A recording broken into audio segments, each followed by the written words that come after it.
Government is your business. But maybe you'd rather not bother. Easier to just go on leaving politics to the politicians. You know, let George do it. Getting sore? Yep, that's the way it crept up on me. A couple of years ago, I was on the GI Bill at the State University Law School here in the little industrial town of Union Falls. Now, wait a minute. If you want a permit to start a small business, even running a cab, you get it from the council. You don't know what you're talking about. You get it from the county commissioners. Listen to the sophomores. You want anything in this town, you get it from Sam Willoughby. What do you mean? Look, this is a machine town. Sam Willoughby runs the machine. There's nothing you can do about it. I'm not so sure about that. Oh, the great emancipator in our midst. What do you suggest, Mr. Lincoln? Now, speak up, boy. Still a free country, you know. Either we run our government, or our government runs us. That's as true today as it was in 1776. Guys like Willoughby have been taking us to the cleaners for years. And it's up to you, Carl, and you, Eddie, and me. It's up to all of us to do something about it. Look, Johnny, why not face the facts? What can we do? What can one guy do? Change the world? Yeah, you can change the world. Here's the book that says people like you can change the world. Came out of a book, huh? That Christopher book. Government is your business. Government is your business. So what? The book says if you want a better team, put better players on the field. Government or any other field will never be any better than the people in it. Lovely, lovely, lovely. Where ever heard that song before? What are you going to do, Johnny? Go out for halfback? If a few new guys did go out for halfback, it might not be so bad. What about you? As a matter of fact, I might do just that. You know, I might do just that. I've been saying that to myself for some time. Maybe I will go into politics. Wonder what the folks will think. And Jean, I brought her here tonight to break the news of our engagement. Dad, Mother, I've got something to say, and I want you to be the first to know it. Go ahead, Johnny. Tell us. We've been waiting all night to hear it. Well, you know, I've been thinking of going into politics. You what? Yeah, running for city council or something. Surprised? Surprised? I'm flabbergasted.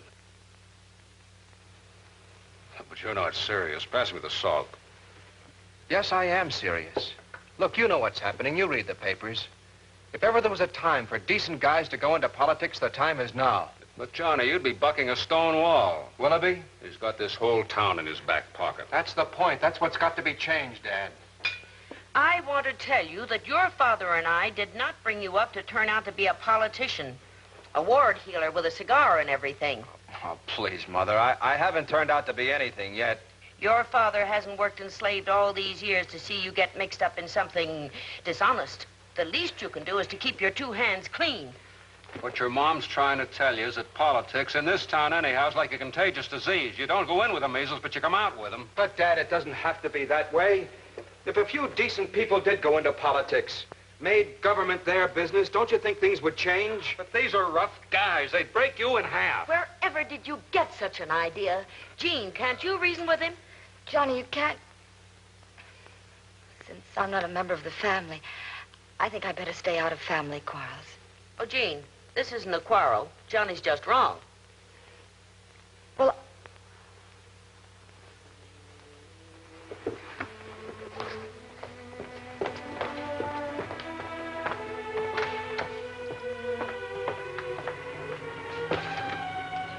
Honey. I've always known how much politics and things like that mean to you, Johnny. I've even looked up to you for it. But what? Don't misunderstand. I love you. And I want nothing more than to be married to you. I just don't want to see you get hurt, that's all. What do you mean? I'm afraid your folks are right, Johnny. Not that you'd become crooked or anything like that, but well, politics is a dirty business. It changes people. I don't know, you'd become somebody else, Johnny. You couldn't help yourself. I want you like you are now.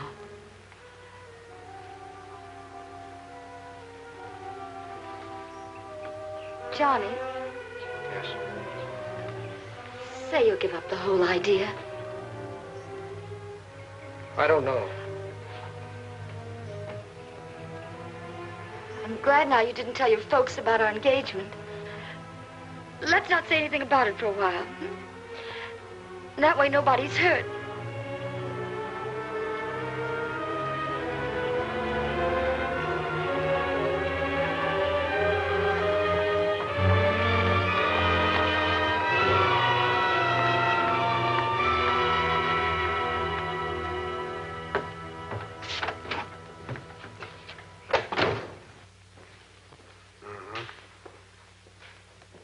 No, I wouldn't do that.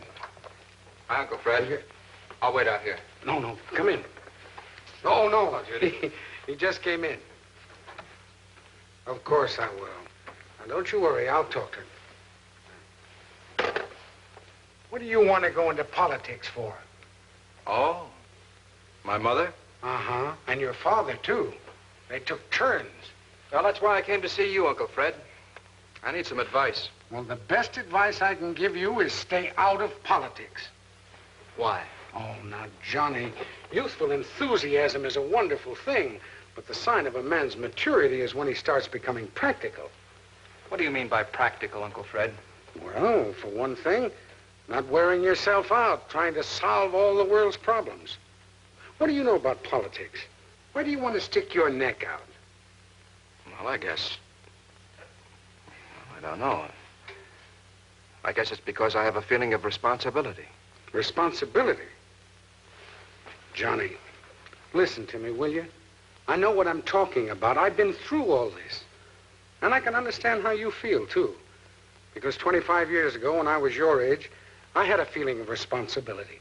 I tried to do something about it. I went into politics, and they rubbed my face in the mud. You can't beat them, son. They're too strong. They're too well entrenched. That's what I'm trying to tell you. They'll run you into the ground. They'll... Well, you know what they did to me, don't you? Yeah. I know how you tried, Uncle Fred. Now, don't get me wrong, Johnny. I believe in good government. There isn't anything in the world I wouldn't do for it. Except stand up and fight. What? That's all you're saying, Uncle Fred. Is give up. Quit. Run before you're hit. You're deeply convinced, aren't you? You've made up your mind. Yes, I have. In spite of you, Mom and Dad, the girl I want to marry, I'm going ahead.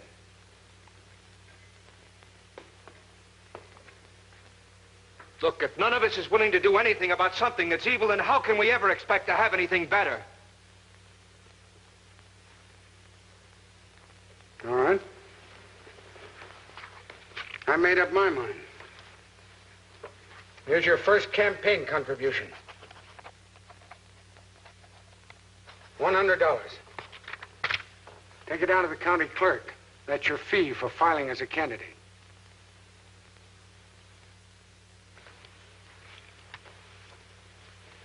Thank you very much, Uncle Fred. I'll need it. And Johnny... Yes? This is madness. But it's the kind of madness that makes sense. I can still manage a pretty good campaign.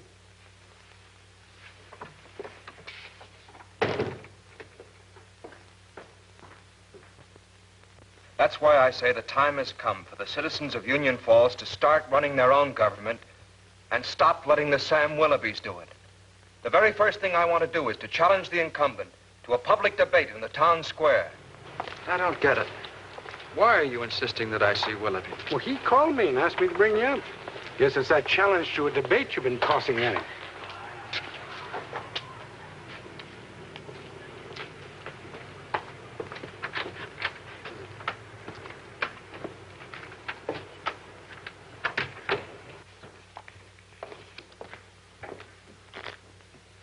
Hello, Freddie. I thought you'd get a bellyful once before. This the boy? This is the boy. Johnny, Sam Willoughby. Sit down, kid. Mike Billings, the chief of police, and George Smith, the man who's going to be re-elected councilman. What did you want to see us about, Sam? Oh, just thought I'd like to talk things over. That's a commendable notion of yours, deciding to enter politics. I'm always on the lookout for promising young men like yourself. Come on board, Johnny. It's always nice to have fresh young blood around. I don't think you understand, Mr. Willoughby. I'm not running on your ticket. I'm running against it.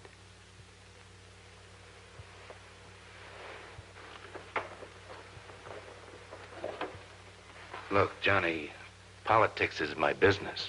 I've been in it for a long time. As long as you want to get your feet wet, why not let me help you?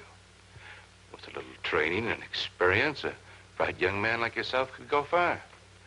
Now, there are a number of things that you can do in the organization. Some of them even paying a pretty fair... No, Willoughby. You can't buy me. What do you mean by that, kid? I mean, I'm in this thing to win. You haven't got a chance. I'll take my chances with the people in open debate.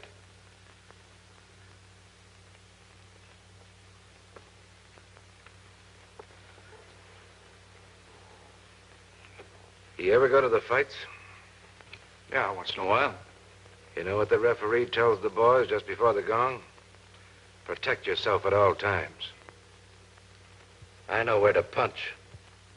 Why, you... Come on, Johnny. The interview's over. A debate. Why don't we take that kid on? I can show him up on a platform. You in a debate? Yes. Huh? Now, look, George. When I started the campaign, I didn't know what would happen. Yeah, there were doubting Thomases. But finally, they began to see the idea that it was their fight as much as mine. Gradually, my friends helped out.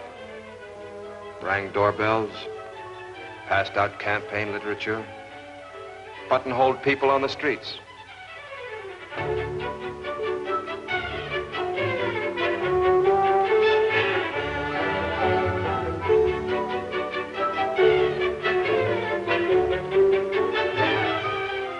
And Jean, even though she thought I didn't know, she helped.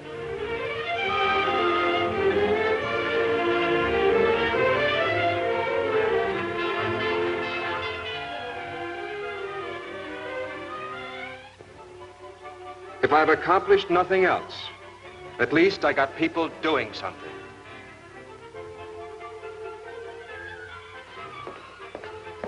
Hi, everybody. Well, what's the matter? What's everybody so quiet for? John, Now, Mother, he's got to be told. Told? Told what? Your father lost his job today. Huh? But, Pop, you've been with the company for 30 years. 32. But why? Why did they do it, Pop? I don't know, son. I guess they have their reasons. Oh, tell him. Why don't you tell him that just before Mr. Andrews fired you, Sam Willoughby visited him? Yes. And tell him that Mr. Andrews said you were a good and loyal employee, but that circumstances beyond his control forced him to it. Circumstances. Now, son, we can't be sure. Of course we can. That's what he meant when he said he knew where to punch, where the punches would hurt. Oh, I'm sorry, Pop. Sorry, are you? This is the kind of thing we knew would happen when we begged you to stay out of politics. Your poor father. 32 years with one company. Where can he ever get another job? His whole life broken. And all because of you. You had to go into politics. Stop it, Martha. This is worse for the boy. Much worse. Don't you back away from them, son. We'll get along. We've got our savings.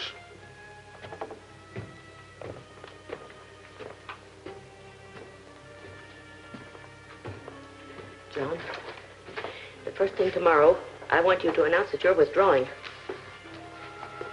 Where are you going? I just thought I'd take a walk, Mom. You come back here. This has got to be settled. Excuse me, Mom.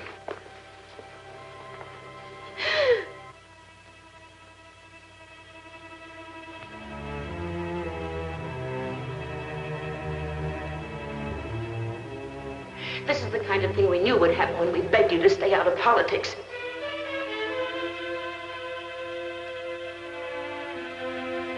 Government is your business. So what?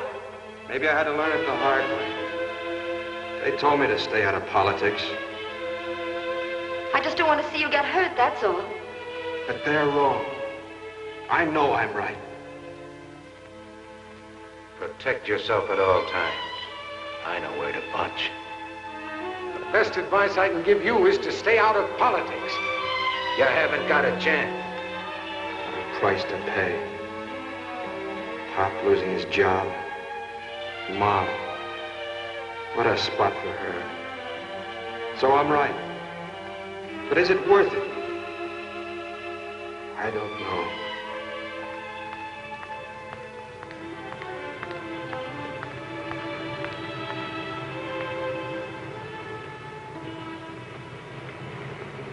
Johnny.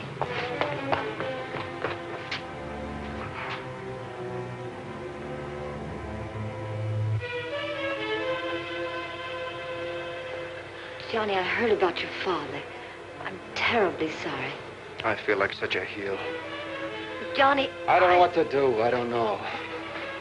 Keep trying to find the answer. I don't know, maybe it's like the Army. Nobody really wanted to go to war. Leave their families, jobs, sweethearts. Boy, I know I certainly didn't. But there it was.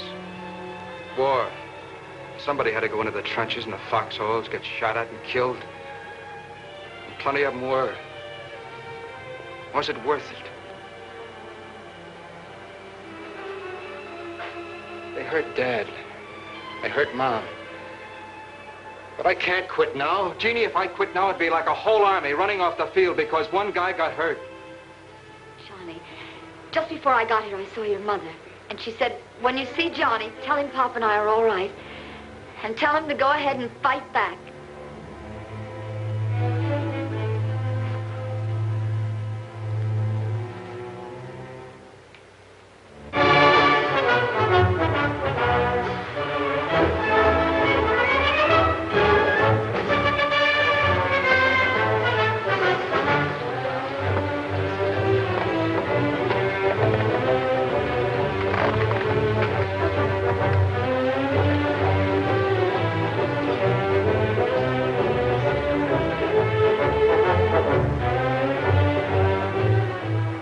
Be fireworks here today. I never thought Sam Willoughby would agree to a debate. Neither did I.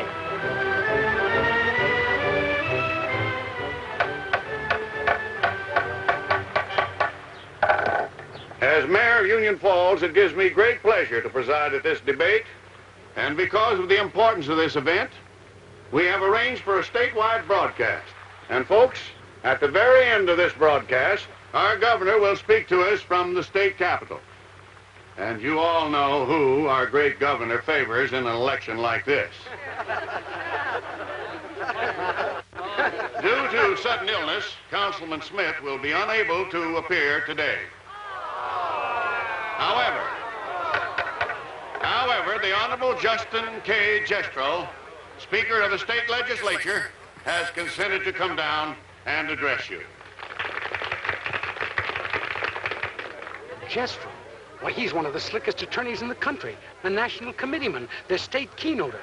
Oh, Johnny, when they pull an ambush like this, you've got a right to withdraw. No. If this substitution is agreeable to the opposing side, resolve that our local administration ought to be retained at the polls. For the affirmative, the Honorable Justin K. Jestro.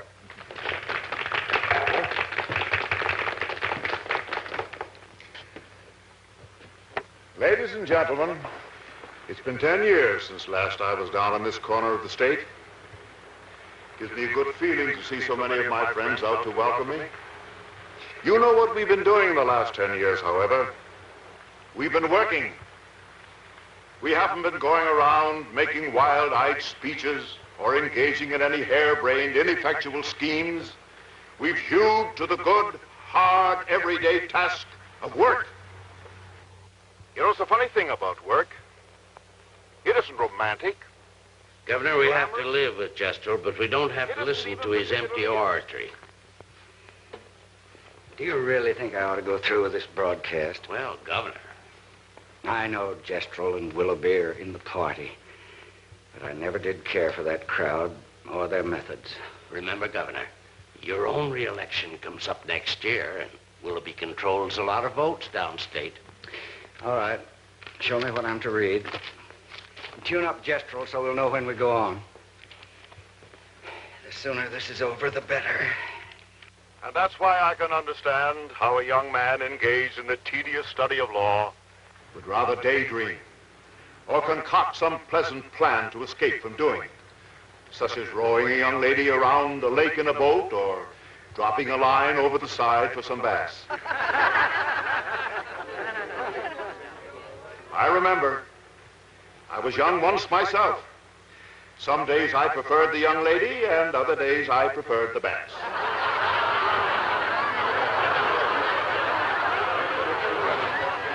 There. He's tricking them into thinking Johnny's a fool. Scoundrel. Now, Mother. And that is why I am sure that you good citizens of Union Falls will re-elect Councilman George Smith.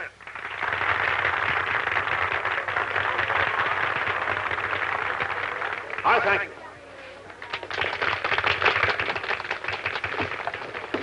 He's just a little impatient, folks. And now may I introduce the opposition, the impatient Johnny Reeves.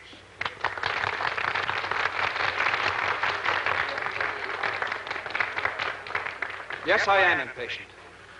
I'm impatient with Willoughby, with Jestrel, with the mayor, with everything they stand for. And more important, I'm impatient with you. With you, Mike Hennessy. With you, Dick Berg. And you, Maria Tonetti. And with you, Mom.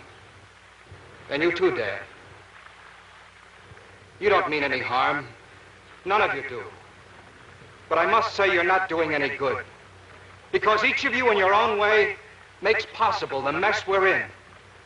Not just in our town, but in the state, in the country, even in the whole world. You blame these people up here. You call them scoundrels. Maybe they are.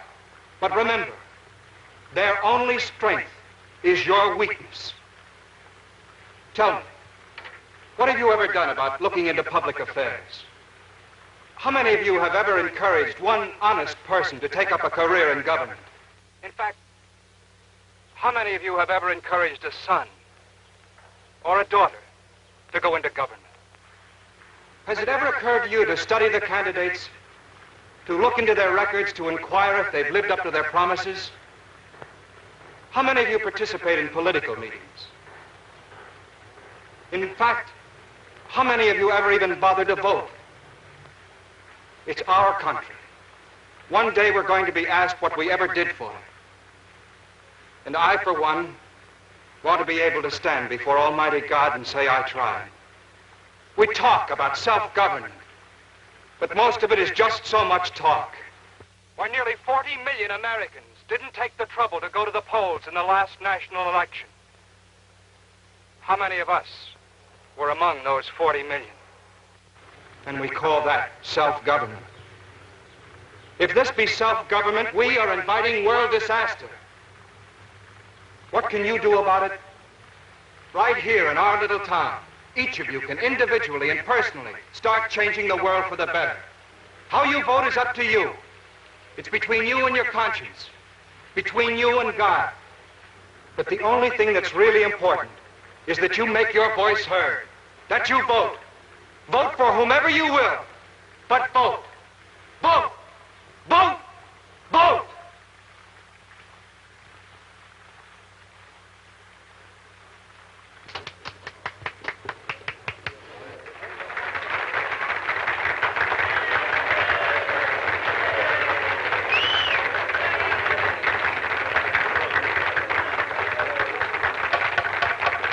Quiet, folks, quiet.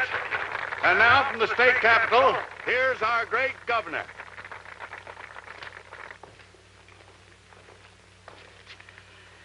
I don't need this.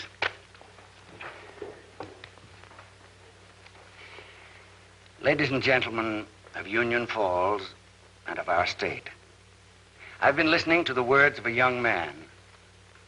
His speech was not party politics. It was above that, way above it. I know you won't mind if I address myself to that young man, John Reeves. Son, I can't resist the temptation to speak directly to you. You can't imagine the powerful good that was in your talk.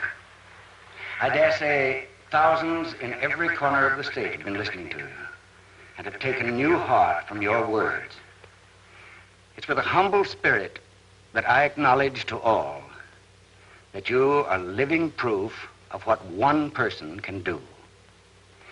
As the old Chinese proverb goes, it's better to light one candle than to curse the darkness. You have lighted a candle today, and you have no idea how far that little candle may throw its beams. Thank you, John Reeves.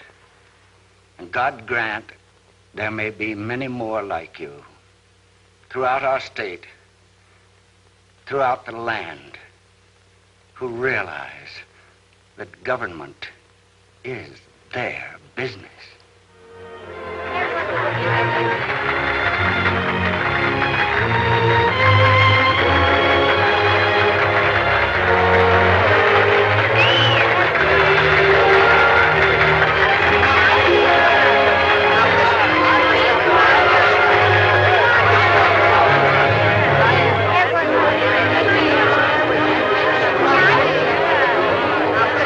Anything for the press, sir? Yes. Vote, vote, vote. Thank you.